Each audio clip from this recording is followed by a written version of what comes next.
6:30 this morning, Highway 1 near Sumas Way was a disaster zone as emergency crews rushed to the scene, scrambling to tend to the injured. I was called right away by the fire department to come out and lift the vehicle so that they could extract the bodies and the people. All the people were generally trapped inside, and the fire department needed the vehicle lifted so that they could get them out. A van carrying 17 farm workers was heading east when the driver lost control of the vehicle on the slick road. The van flipped several times before coming to rest upside down on the center concrete median. 14 people were rushed to 5 separate hospitals, 2 of them transported by helicopter. 3 people were pronounced dead at the scene.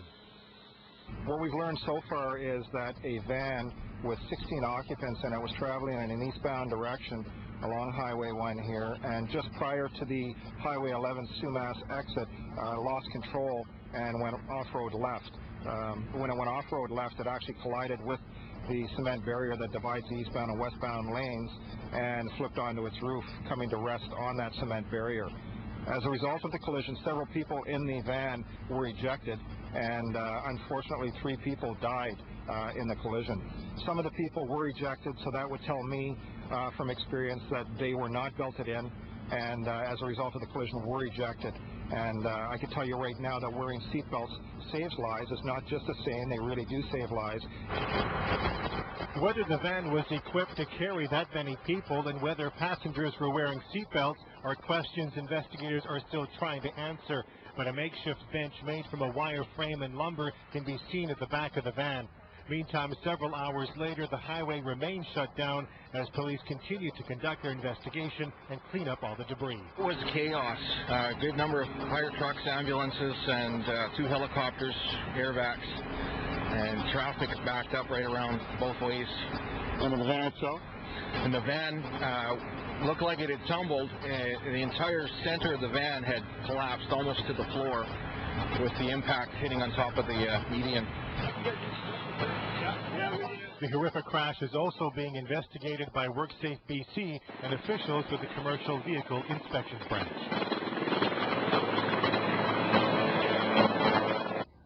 It was chaotic. 30 to 40 people.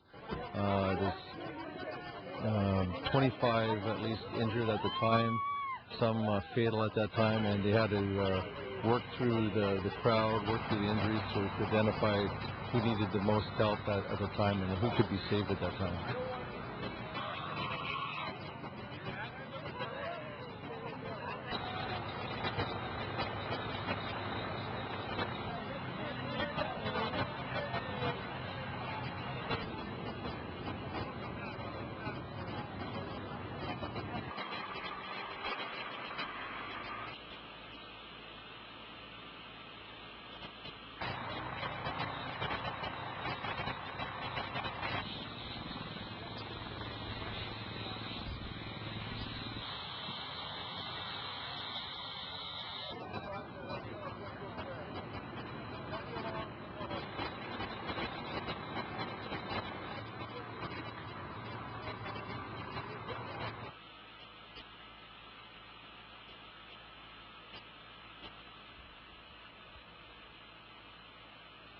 The Abbotsford Police Department would like to express its sympathies to the families and those who have been impacted by this terrible tragedy.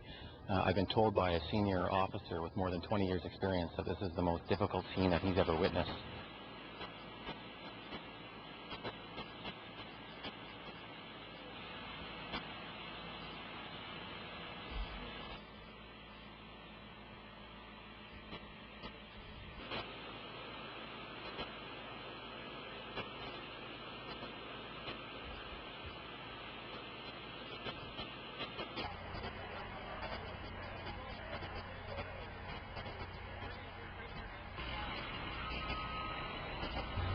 I was up in the balcony, and all of a sudden one of the light poles started to tilt, and then the whole floor just caved out.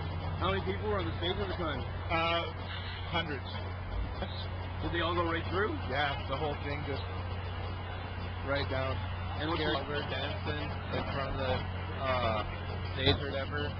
Floor collapsed, all the speakers fell down, crushed lots of people, and a lot of people were down in the basement or whatever, felt like they fell through the floor, and I don't know, a bunch of people jumped down there to help them out. How far of a drop is it? It's about 12 feet.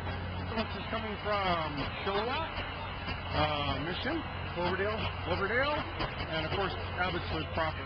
Yeah. So it's been a great response with good response times. What did the scene look like when you guys got on the scene? Unorganized. But it's expected, right? And then once we started to get control of the scene and tape it off and do our head counts, it quickly became organized and we started to triage people out. And all injuries were minor. Some people that went by stretcher just to have to lay down. You know, they couldn't walk, so it was more precautionary than anything else. So I'm really happy to say that all injuries were minor given what happened here. So it was excellent.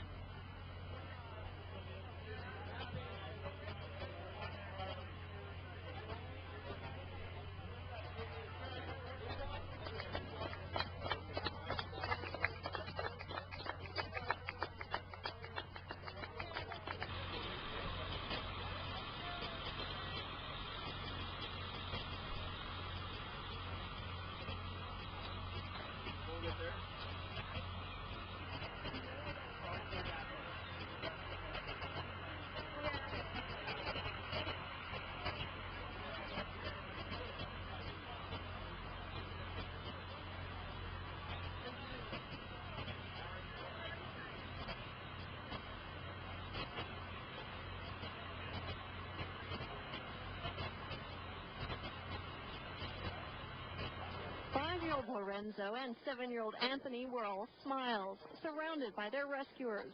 It was their first meeting since a fire tore through their apartment 2 days before Christmas, trapping the children and their mother inside. I can tell everything but the running to the kitchen.